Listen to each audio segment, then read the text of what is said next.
Check the clocks. It's a time to think. Maybe you're on the way to work. Maybe you're on the way home from work. Maybe you're brushing your teeth.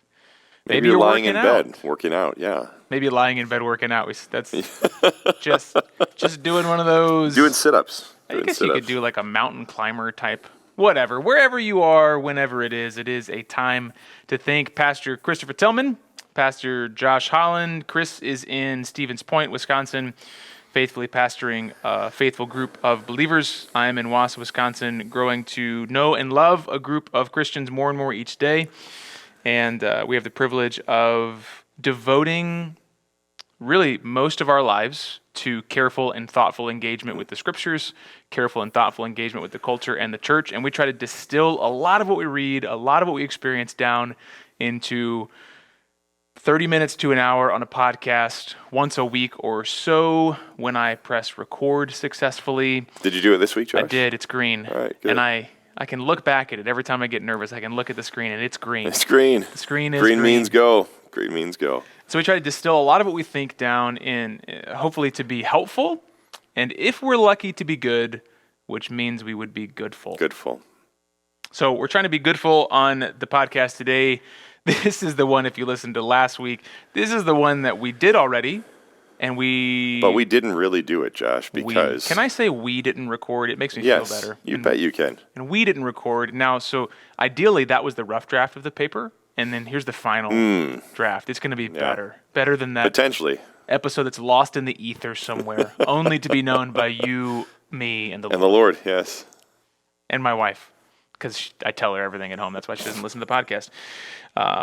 So we're talking about language. This is kind of in connection to a series that we did back in June and July on Pride Month. We kind of ended that and thought there's still a few things to discuss. Mm-hmm. And this is not going to, maybe it's not in the forefront of Target's merchandise area anymore, but it's still in the forefront of news cycles, still in the forefront of public displays.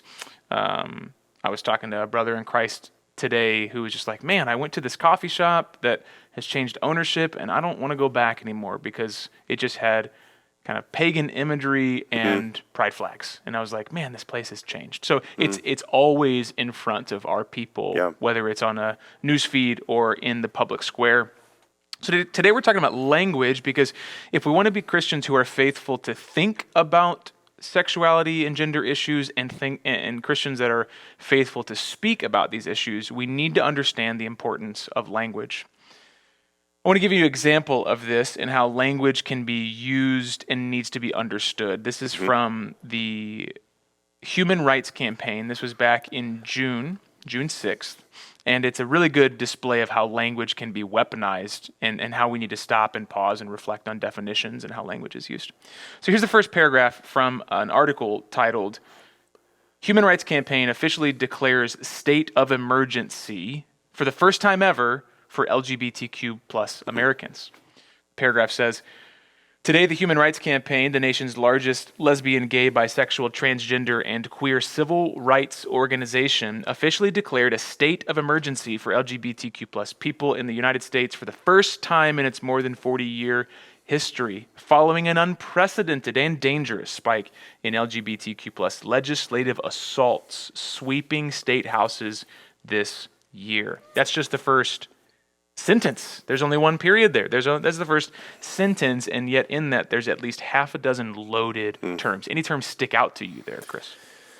Well, it's pretty much every other word. Every other word. But I think words like sweeping, assault. I know that's something that we've discussed. Legislative assaults. Sweeping state houses. Sweeping state houses. So it sounds like the Third Reich has come to town, and the new way is a way of fascist. What's the Handmaid's Tale? Is that the? Can you describe the show? Fascism for me? That's a term that gets thrown around. What do you mean when fascism you say fascist? is anything that a white person does. Okay, what do you really mean when you say fascist? Well, so to be honest, the way that word is tossed around many times, that's the way that it's spoken of. because of what we're going to be talking about today, the reframing of language in order to paint a position in a particular light that it doesn't actually exist in, right? And so when somebody will say things like Christo-fascist, okay, what they typically mean is somebody Christo who as is in not. Christ? Yes. Okay, I haven't heard that yes. one. So saying any Christian, any white Christian person is this, right? So that's shorthand that's used in a pejorative fashion that does not necessarily communicate actually what the word means, but it's like swooping in, it's gathering some meaning from the term itself, but then it's flying up in the air and dropping that meaning on somebody that it may have nothing to do with. Right. So what does fascist actually mean? A fascist is somebody who basically believes in the strict centralized rule that a government exercises over a particular body politic. So it is, you do look at things like the Nazi regime in the 30s and 40s was a fascist state. Mussolini in Italy was a fascist dictator. And fascist really doesn't have anything to do with things having like gender, sexuality, race, or anything like that. Fascism simply has to do with the centralized dictatorial control of a particular, group of individuals who are functioning in a political capacity, exerting absolute authority.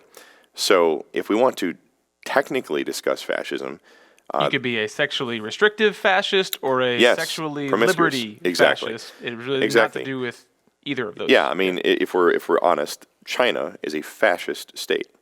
China is a fascist state because to step out of line with the government, with the party that is in control, is to break rank with one who is exercising complete control. Right. If the Chinese, the thing is with China is that there's economic liberty to a degree, right? And so you can do business in China and China can do business elsewhere. But at the end of the day, anything that's out of step with the central government is immediately destroyed, right? Whether that is religious, whether that is social, whether that is political in nature, the civil liberties of individuals are completely subservient to the whims of the central government. The Nazi regime was fascist because Hitler exercised absolute control of the nation state. The Soviet Union was a fascist state. Idi Amin in Uganda was a fascist dictator. Notice here, Chinese, African, European. This has nothing to do with race. It has everything to do with how does one view the role of government. Right. And to that so end, then to take that word, yes, lest this is just Chris and Josh on a tangent, to take Mm-hmm. that word to then primarily describe someone who voted for Donald Trump in 2016. Correct. Specifically because of promises made about the Supreme Court, to take Right. that term, it's taking a term that has an actual meaning, yes, and that has a negative weight Yes. to it, and misapplying it because it has a negative weight to it. Yes. But the term has an actual meaning, and this actually becomes a really good example of what we're talking about with language is words have actual historical contextual meanings that we can't rip away and use Correct. all willy-nilly. And words change over time as well. And so when we're talking about language, we have to seek to do a little bit of work. I mean, you just did probably 4.5 minutes of work to help understand what the term fascist means. And that's not work that's lost. That's work that's Right. helpful. But we live in an unthinking society. One of the reasons why we would ever start a podcast called A Time to Think is because people don't think. typically think Yes. through the implications of their thoughts, Right. the actual definitions of their words, and those types of things. And so we have to be willing to pause and ask simple questions like, what does that mean? And what do you mean when you use it? What does it actually mean? Yeah. And those are really helpful. If I can interject here, Josh, just You are not, you can't. I say I This can. A Time to Think regime is under the control Under control of Josh. of the one that has the record button. Oh man, I think just to this is not something I thought of before, but as we're talking here, I think a good way to put this is as we progress in this conversation about meaning what you just read from the HRC and that kind of a thing is to say the contemporary approach toward language, particularly reflected in the LGBT movement, is to empty words of content but retain their meaning. And so that's, I think, a helpful way to put it, because using the fascist example, fascism has a meaning, right? That Bad. meaning, yes, there's an emotional meaning that's attached to it. But if you can empty it of content, then you can apply it just at your convenience, so that it can apply to anybody, really, as long as you want to assert the meaning of that word and then say this individual that belongs to this individual. Right. So I think It's just like a emptying helpful the shorthand. term bigot of content. But then keeping the meaning. No one wants to Yes, be a bigot. exactly. But bigot can mean both Westboro Baptist type Christians who are quite literally slandering and yelling slurs, And not Christians at all. or simply a church that gathers and says God has a sexual ethic that we Exactly. are to abide by. Exactly. Bigot now comes to terms on both of those. Exactly. Because it's emptied of content. Yes. There would actually be a difference. Or think about this language, dizzying patchwork of discriminatory state laws. You think about Masterpiece Cake Shop. This becomes a really helpful discussion in terms of discrimination. Can an artist say no to creating a type of art? Mm-hmm. Well, the Supreme Court has ruled yes, that the artist that makes a cake does not have to be coerced Right. to make art celebrating a sexual practice Mm-hmm. that he disagrees with. Now, that is different than a Jimmy John's employee refusing to serve someone who's Correct. gay, because their sandwich, unlike Subway, is not art. Subway has sandwich artist. That's the official title of someone that works And you there. are a sandwich artist. Registered emeritus. sandwich artist. Yes, exactly. So I don't know if my license has been renewed recently, but at one time I was Nashville's most renowned sandwich artist. The point being is that in terms of a Jimmy John sandwich, you're not being coerced to display art, and so Correct. therefore to refuse service to someone based on their sexual preference, that would be It's discriminatory, yes. right? And so there's a distinction there, but the word discrimination gets lumped as a totalizing term. And blankets everything. So we have to step back and define these terms. Now, what you said about emptying words of content yet retaining their meaning is really helpful segue to a guy named J. Gresham Machen. So J. Gresham Machen was part of what's called Old Princeton. Old Princeton has a ton of big names. Jonathan Edwards is it Jonathan Edwards that was there for like a week was and the a first half, president. right? Before he got sick and Yep. died. And then you have B.B. Warfield. You have a lot of the guys that we know and respect read a lot of these guys. Yeah. I haven't read much Warfield, but hopefully one day when I'm done with seminary and can In fact- choose what I read, I will. Here's a fun fact. Come As on. I was doing some genealogical research of my family, I was looking, and my great grandfather was a Presbyterian minister in New York. I think it was New York.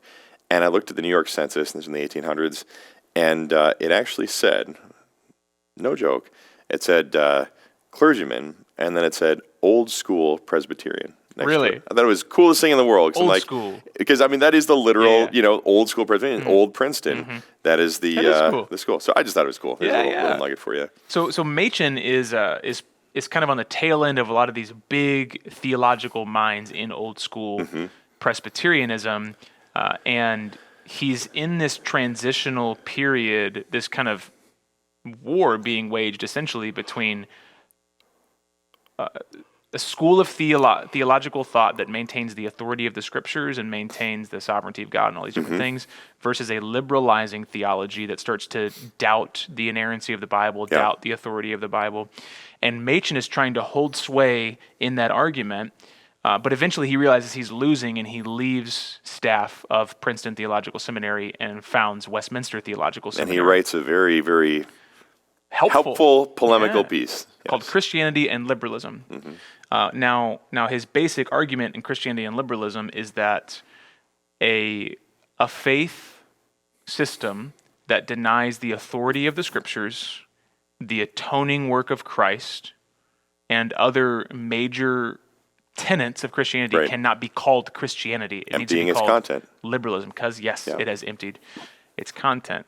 Now, as Machen is fighting this battle, and he's fighting a bunch of people that are emptying terms of their content, but trying to maintain their meaning. And this is what happens a lot: is people who leave orthodox belief want to keep orthodox words. Yes. They want to talk about instead of saying that they believe the Bible is inerrant, they might say, I believe the original manuscripts are inerrant, but I don't believe that we Yes. can know what they say. Yes. And you're like, so you don't believe the Bible we have is inerrant. Well, no, I Right? believe that. Yeah. And exactly. so you're trying to keep a meaning that people trust, or keep a term that people trust, but empty the content. Yeah. So what J. Gresham Machen says is he brings up a word called low visibility terminology. Low visibility, low res, basically, low resolution. And low visibility terminology is terminology intended to cloud rather than clarify. It's terminology that's supposed to be, it's intentionally unclear, similar to using bigot, discriminatory, fascist. Yes. It's supposed to be unclear, and basically what low visibility terminology entails is lacking clear definitions and not wanting to discuss logical conclusions. So lacking clear definitions, not wanting to discuss logical conclusions. And what Machen says is when he's talking to people who are emptying terms of content, this is the characteristic of their language. It lacks clear definitions. Yes. It lacks thinking about implications and conclusions. Thoughts? Yeah. I mean, it's funny because you think low visibility. First thing that comes to mind for me is high visibility. You think about roadway workers, right? And roadway workers wear these super clear, super, like you can't miss them. Orange, yellow, green. There's a guy at our men's group in Stevens Point named Seth. Seth's a really great kid. He's a really, really nice guy. College student. And he works his tail off doing a lot of different jobs. And some of them are like these manual labor jobs. And sometimes he'll come in a men's group, he's wearing these high-vis colors. And I'm like, well, nobody missed you today, right? You know, like, nobody missed you today, Seth. Everybody can see you. Know exactly what you were doing. Yes, exactly. And so you think, what's the difference in your terminology? What's the difference in how we deal with language and function with language? Like, okay, what does high-vis look like? High-vis is clear. High-vis is something where you see it, you know it. You know you've seen it. There's a reason that, highway barrels are orange and cones are orange. It's because you want someone to see it. Low vis, like, okay, well, maybe I'll put a barrel out there, but I'm just gonna make it Charcoal. brown. Yeah, charcoal brown. So it just kind of blends in. I would hit that barrel so hard on accident. Yeah, all that the would time. not be that would not be good. And I think you think in those terms of visibility and attention and clarity to the casual observer, and that is the exact response. Okay, if it's low vis, you really can't see it.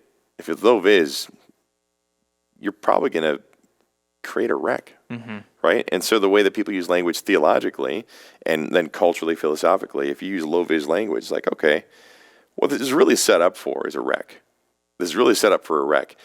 But you can still say you put the barrel out. So somebody hits it, you're like, oh, didn't you see the barrel? It's like, I told you. They told you there's a barrel there. You think low-vis language, theologically, philosophically, and everything like that. It's like, okay. Yeah, we're Christians. We're Christians. We believe in the Bible. But we're going to start kind of disguising things linguistically. We're going to start disguising things. We're going to empty things in a certain way that's really going to cause a wreck one day. But So theologically, it might be someone saying, we believe in the Bible, but stopping there, not giving you any... correct. So then you might ask, well, what do you believe about the Bible? We believe the Bible is the words of God. Okay, well, Right. what do you believe when you think something that disagrees with the Bible? What do you believe when there's something confusing that you find in the Bible? What do you believe when... And so you have those questions are intended to seek clarity. Yes. But clarity is opposed to low visibility language. Low Yes. visibility language does not want clarity. Yes. We're putting the barrel out. We're not painting it orange, though. We're going to put the barrel out. And so you want definition. You're like, well, what is this barrel for? I mean, how do you see it? It's like, well, don't worry about that. Don't worry about that. Because we're doing our job of putting barrels out. And if you don't see it, it's your fault. It's like, no, it's not true. That's not true, because the burden is on the individual who's communicating. right? And so the burden of the individual when they communicate theological truth or philosophical truth is to say what they mean. The problem that we've encountered, and this is not brand new, to be sure. This isn't going back to the early 1900s and when Machen is doing his stuff. But it has been more pronounced because of something we talked about, several months ago, that subjectivity is such a prominent driver of human experience for us. And so low-vis language matches up quite well with this type of subjective experience because we don't want to define any more than we have to communicate. But what we're communicating is not necessarily what we're communicating. We're communicating in a way that we can use similar language that can have radically different meanings because what's most important is how I interpret that. Yeah, and when you're within a community that largely agrees on certain things, you can use more. You don't have to do all of the work to get down to the nitty gritty of what. Yes. I mean, if you're a Christian and you're like, but God's got it. You don't necessarily have to define your view of sovereignty in relation to the cross and in relation to you can relatively understand probably what that person means. Right. But if you're talking to a non-believer. You and I are across belief systems, across communities, and I think that's probably what's happening more than anything is because the United States has secularized, and because we have what most non-Christians would not admit is that they are imparting Christian beliefs about the dignity of individual humans or about hope in the future, all objective these different ethics. Things. Yeah, objective moral standards. They're imparting those while leaving Christianity to a side. Yeah. So they're still using words like dignity, but from a different faith system. And so we have to understand we should probably be regularly asking people what they mean about words they use. Yeah. Like Kevin DeYoung says, we are usually using the same words with different dictionaries. We should, to a large degree, assume with most people, and maybe I would say most people that are not in the same church with us or not in the same city with us. If you're in a Christian community in the same city, you might be able to assume we're probably using words similarly. Sure. Maybe not though, because who knows what that other person is reading. Yeah. We have a large degree of unclear language because everything is so segmented. You could be watching any number of news shows or outlets, and so we have to be able to ask questions. What do you mean when you use that word? Because as DeYoung says, we're often using the same words with different dictionaries. Now, there is a difference between doing that unintentionally and doing it intentionally. Yes. I think one of the things we're pointing out with language from that human rights campaign is the use of the words intentionally. Yes. Now, that's when you get into the idea of power structures, Nietzschean will to power, those types of things where you say, oh, if we can wield unclear language, like not everyone in their life has time to think about the logical conclusions of all the things that they believe, right? They're not professional philosophers. They're going to work a job. They're going home to their kids. They're trying to eat a meal, and they're going to bed.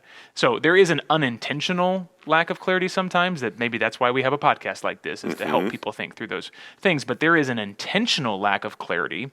And I want to give you two more examples as we're trying to put some moorings on what low-vis language is. One of them is book banning. The other is homophobia. Oof. Okay? Book banning is a term that is used now to mean when parents in a city object to certain graphic content being offered in public school libraries. Yes. So parents say, that content is too graphic for this age group. We object to the public school that receives our tax dollars, putting that as openly available without restrictions to our children of a certain age. Yeah. Okay, so you have people wielding their voice to say, we object, we would like you to remove that particular content from this library. Traditionally, book banning has meant no one in the culture can have any access to this book. So you burn it. Yeah. Now, Fahrenheit 451 style. Exactly. Those are two very different things. Saying no one can touch this book, let's burn it, and let's wield government top-down control to eradicate this content from any availability. Yep. Is different than there are certain types of content appropriate to school-age children. Yep. But the term book banning in all of its unclarity is wielded to say, and I think there was an article that came out, it's like, unprecedented levels of book banning, and you're like, whoa, Wow. What's going on? Unprecedented. And then you stop and you ask, what's book banning? Oh, people don't want sexually graphic content in public schools. Mm-hmm. Why is there an unprecedented rise? Could it be that there's an unprecedented rise in people willingly putting sexually graphic content in public school libraries? And so you see this happening where it's like someone shoves something down your throat and then goes, I can't believe you're objecting to this. Right. And that's really what's happening with this Yeah. idea of book banning. It's not even Christians saying no one in the culture can buy this Right. book. It's Or public burn them, anything like that, yeah. public libraries, public schools shouldn't be there. Right. Right? And so any thoughts on book banning as a low-vis terminology? Yeah, I mean, I had an experience, I think I shared this with you a few months ago, where my two eldest daughters, my sister graciously spent time tutoring and teaching them with some of her skills. She was an English major for undergraduate degree, very bright lady.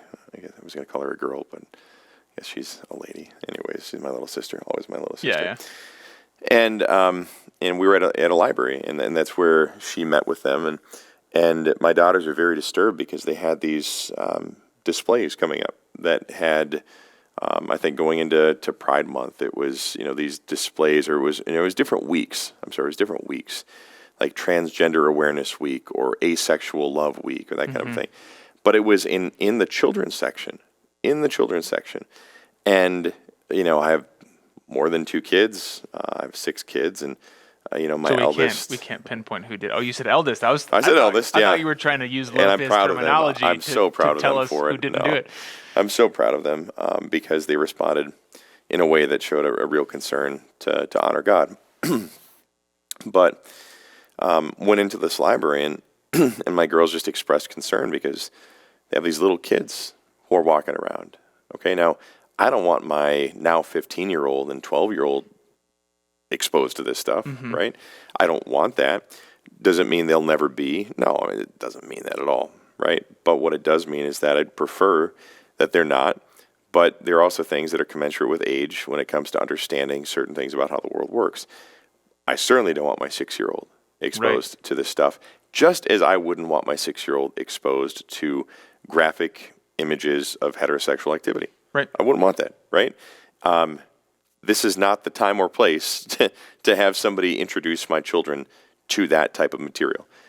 Now, what happens then is because somebody believes that it is their place to do this, that it is their right. And I just had a conversation with my wife yesterday about how actors no longer view themselves as entertainers. They view themselves as apostles of culture. And so... They view themselves as actors. Yes. Actors in the yes, cultural exactly. actors. Exactly. And it's like, okay, well, there's more going on here because the librarian, at least in ages past, was somebody who provided books to people Rather than promoting content. And so what we see with all of this when it comes to book banning is there is truly, without sounding like we're wearing tinfoil hats, there's truly an agenda. And everybody has an agenda, to be clear. But the problem is that we've taken what used to be agenda neutral, meaning any agenda could potentially be accepted within the space. And we've removed that ability. It's like Sundays, we're not agenda neutral. Correct. We are trying to indoctrinate you. We believe things about the scriptures. We want to show you from the scriptures what we believe about the scriptures so that you can see that they say. Yes. But we're trying to indoctrinate you. Yes. But we're clear about that. And because this is not a public space. At the end of the day, the church is not a public space. The church is clear about what our intent is. It's just, we're here. We have a statement of faith. Yes, exactly. You can read all 13, 14 points, whatever it is, and see what we're trying to do. Now, as far as the, to give some clarity, I'm just looking this up quickly here. Portage County, Wisconsin, county I live in, Portage County Public Library. I don't have any beef against libraries by any means. My brother-in-law is a librarian, and he works tirelessly to make sure that books are available to people. But here's what the mission of the Portage County Public Library is. Our mission: we enrich our community by connecting people and offering free and equal opportunity for lifelong learning and enjoyment. So you hear that and you think, it sounds good. Free and equal opportunity for lifelong learning and enjoyment. And yet, it's this library that set all these displays up. Like, that doesn't sound like equal opportunity. And so when my daughters alerted me to this, we went to the librarian at that branch that we were at and said, hey, we're concerned here because it seems like you're constantly putting these books on display, which are not only out of place for the age group, but also seem to be driving a particular perspective. And we just had that conversation, frankly. Now, the response... They're not putting Kevin DeYoung's Men and Women in the Church Exactly. or What Does the Bible Have to Say About Homosexuality in a place of prominence. Exactly. Or even, lately, the big thing Kirk Cameron has been doing with his book tour is to just kind of not only provide space for kids to hear good, godly content in a public library setting, but it's also to prove a point, which is to say, are these really spaces offering free and equal opportunities? And what is happening here, you think of this language, free and equal opportunity, empty content, and preserved meaning. We empty the content. Free and equal opportunity means it is a neutral space where people can feel free to not only, it's just like freedom of religion and freedom from religion. We believe that in our country, it is not right for the government to dictate to you what you should believe. And at the same time, we also believe that it is a country in which people can freely believe as they please without interference from the government. Right. When it comes to book banning, what we've done is we've taken a very loaded term that sounds awful, that anybody, quite frankly, who is a serious citizen in our nation should say, it is not right to ban books from public consumption. However, when you come to library settings, free and equal opportunity, whether it's in a public library, a school library, you're taking a space, and what you've effectively done is you've said free and equal, empty content, preserve meaning. Book banning, empty content, because nobody is calling for the banning of books. They're calling for appropriate placement of resources that reflect not an agenda, but the opportunity for age-appropriate material to be accessed by people without discrimination. Everybody believes that, who's a reasonable citizen. So that's serious. That's serious stuff. And it is used to describe people now in a way that effectively characterizes them as Nazis. Right. And so you have this term thrown, and you have to stop, and you have to be able to ask. And I think when you're dealing with an article at the level of the Human Rights Campaign, and it's talking about a state of emergency, right, which, not ironically even, but just blatantly was posted on June 6th, which is in the first week of Pride Month, right, which to my observation was the most pridefully Pride Month that I've seen ever. I mean, it was the most publicly Pride Month. Correct. I mean, the most public support from Major League Baseball teams and retailers and news outlets, all these different things. And yet someone's declaring a state of emergency in the first week. And so you're not really going to fight with the Human Rights Campaign. They're entrenched enough. But when you meet someone who says something like that article, you have the ability to say, what is a state of emergency? What would be an emergency? What would cause an emergency situation that you would go, that's an emergency? Right. And is that what happened in June? Because reasonable people can be reasonable if we take some time to define some terms, similar to book banning. Yes. Can you believe Christians are banning books? Ooh, okay. What is book banning? What types of books are encouraged? What's the content of those books? This is we saw a pastor, I forget what his name was, but we saw a pastor go to a city council meeting and just read an explicit book that was being offered in the public schools library.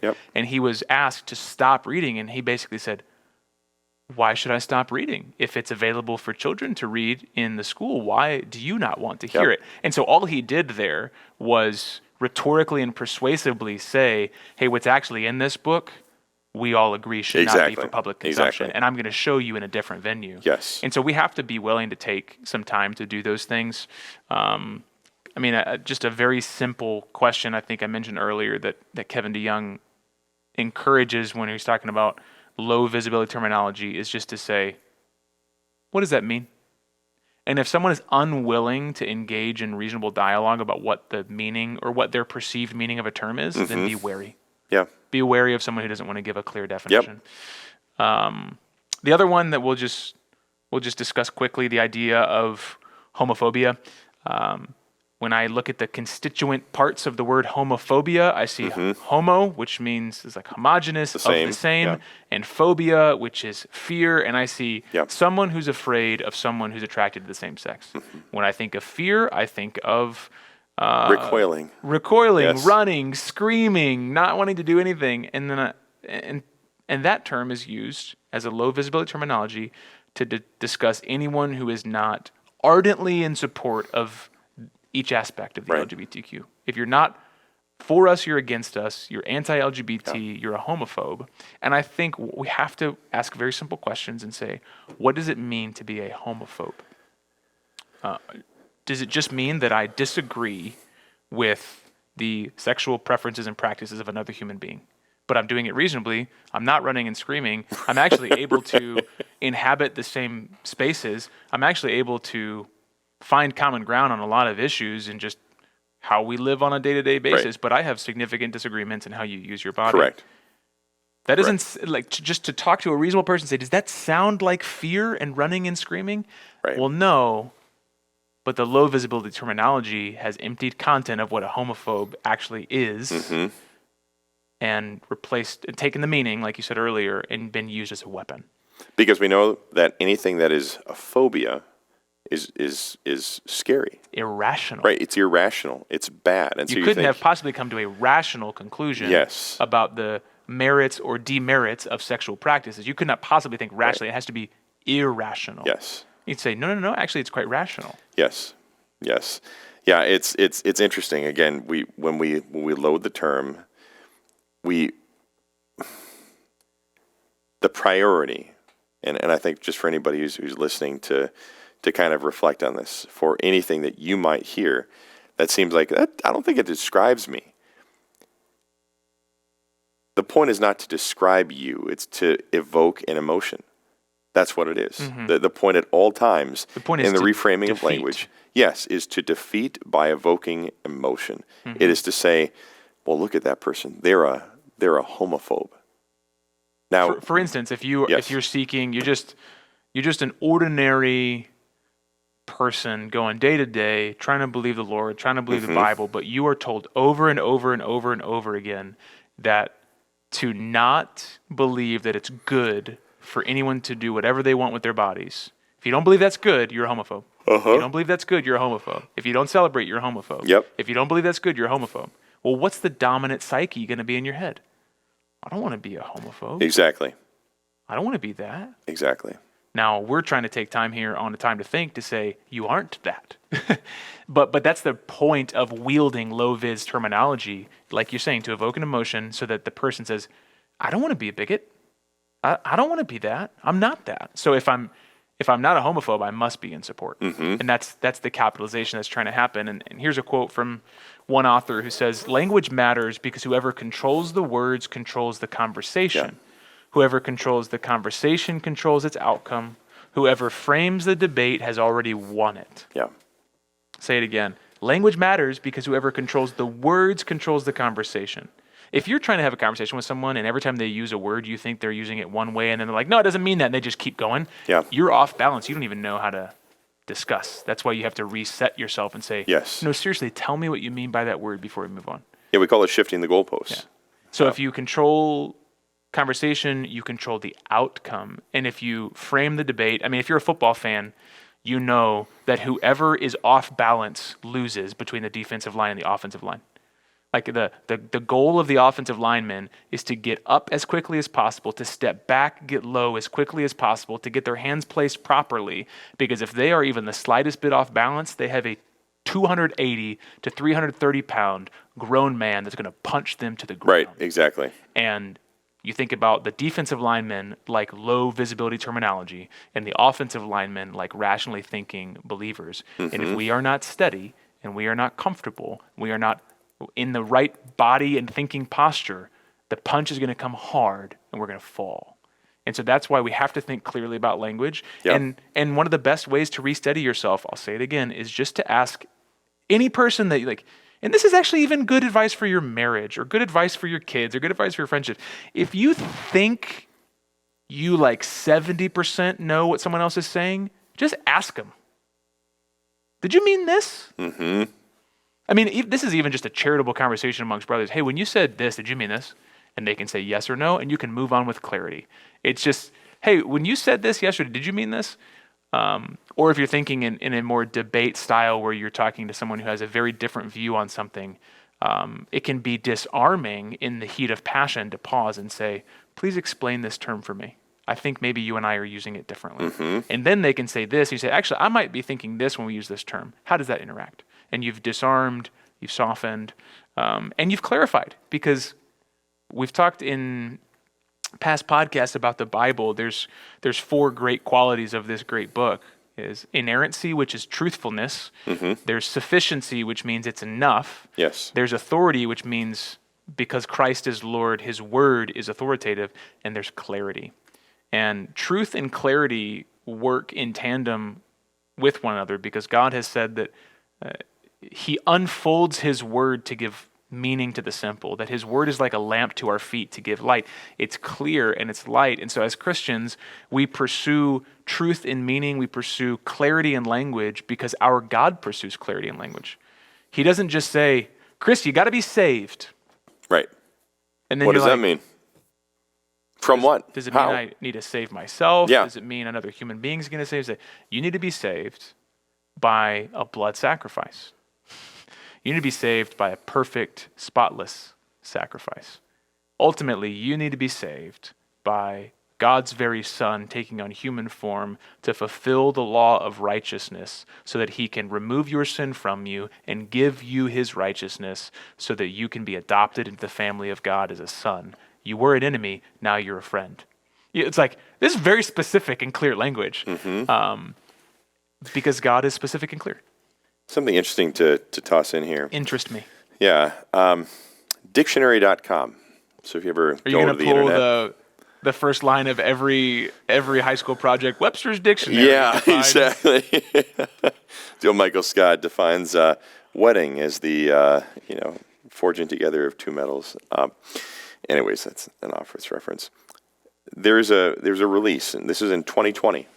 Now, without getting too Did weird. other things happen that year? Other things did happen that year, believe it or not. Seems like maybe an intentional movement to change our culture perhaps happened that year. I don't know.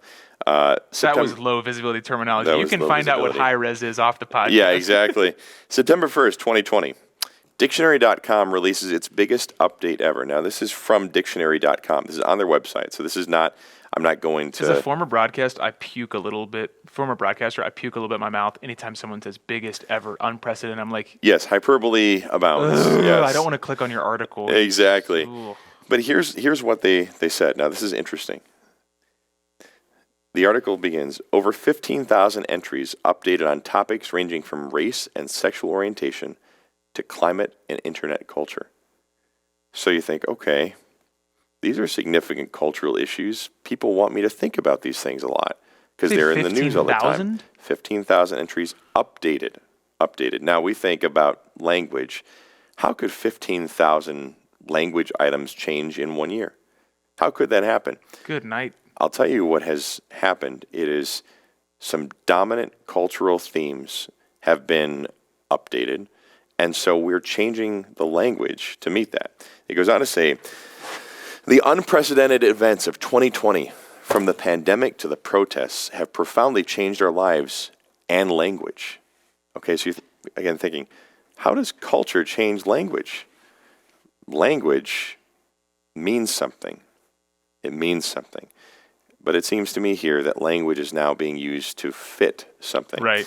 As we explained in our April additions to the dictionary, COVID-19 rapidly introduced an array of new and newly prominent technical terms to our everyday vocabularies. And I think, technical, okay, that sounds professional, including asymptomatic, viral load, and social distance. The George Floyd protests against racism and police violence sparked a surge of searches that spoke to the power and passion of the cultural moment, not the least of which were Black Lives Matter and Antifa. And on top of the public health emergency and cultural upheaval, we're in the midst of an economic crisis gripped by educational uncertainty and navigating a contentious presidential election, all while we see the devastating impact of the climate changing all around us. It seems our 2019 word of the year, existential, is more apt than ever. Change, no doubt, is the prevailing theme of 2020, and change is fundamental to the work of a dictionary. Like you think right there, okay, change fundamental to the work of a dictionary, language.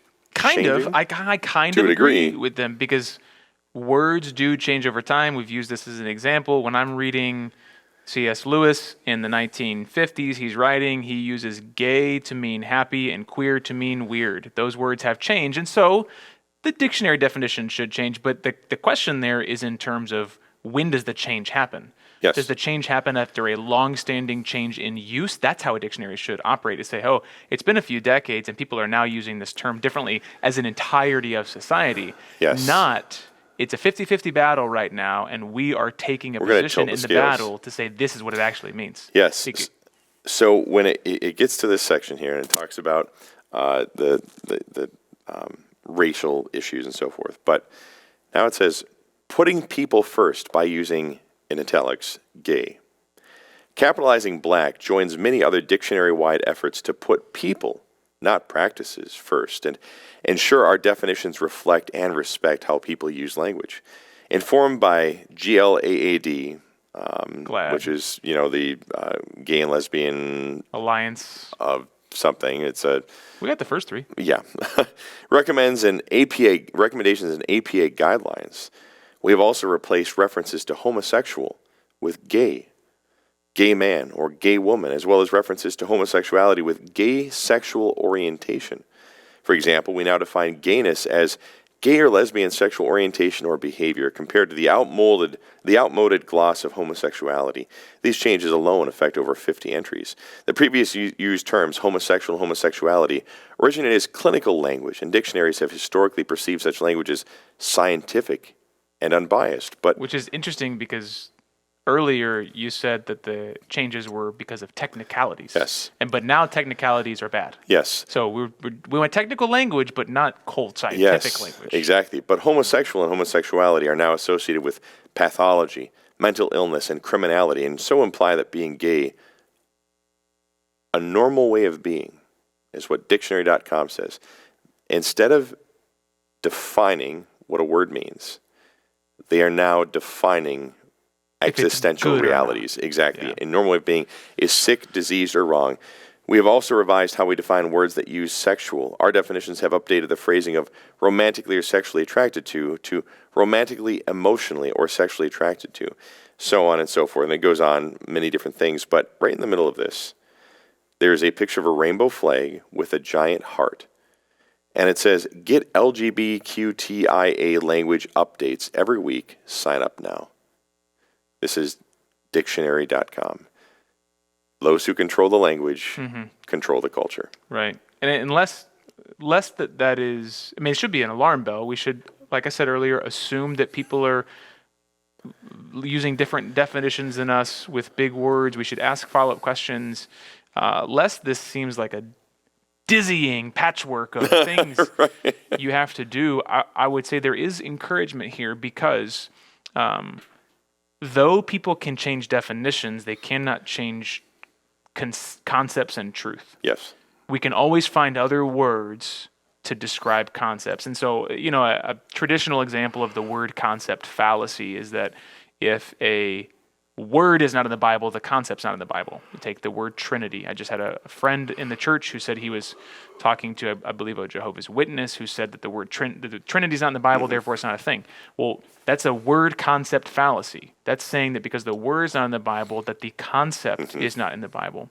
That's not true. We use words and concept. Words define concepts, and concepts need words. So if the word gets changed, guess what? The concept is still there, and we can still define it. And that's why, all right, someone wants to redefine homosexuality, someone wants to redefine sexual orientation. We can still use the concept that as human beings, we get to choose what we do with our bodies. And there are certain things that are inappropriate to do with your body and certain things that are appropriate to do with your body. And so it takes a little longer. That might be frustrating, but we're not at a loss for words. We can still find words, and that's just going to be more necessary now than it ever has in order to clarify language and ultimately prove to people. I don't think that the chief stumbling block between an unbeliever coming to Christ is rationality. There is a mechanism in our hearts called sin that rebels against our Creator and does not want to be redeemed until Christ breaks in. Like that's always the chief deciding factor. Yes. Tangential to that, though, is people being convinced that Christians are irrational. And when we're able to say, no, someone is using low visibility terminology to try to make me look like something I am not, and I can rationally engage with it in a dispassioned way that shows you that I've thought this through, we can disarm people and disarm their preconceived notions of us and say, oh, that person probably not actually afraid of people who sleep with the same sex. I got to rethink what maybe I assume. Exactly. And so I think this is an opportunity for Christians to engage thoughtfully and carefully in the culture and the church by engaging thoughtfully and carefully with words. So that's been another episode of A Time to Think. This time, I'm looking at the dot. It's green. That means we've been recording. How exciting, Josh. I think it might even have been like, if the last one was a B-, I think this one's a B+. It was a little bit better, I thought. So they got the better version. Well, no one will ever know. I know. Will ever know. Josh knows. Thanks for chalking out some time on your Tuesday or Thursday or Wednesday or Sunday, Monday or Saturday. Friday, Saturday, yeah. Friday is the one I didn't remember. There's 7 days in those weeks. Thanks for taking some time to think with us. We'll be back on the next episode with it'll be a little bit different podcast. We're going to do an exegetical, which means reading out of the text, an exegetical look at Romans 1 that I think is going to give our listeners real clear language and concepts to use in regards to all these different debates. All right. Thanks for taking some time to think.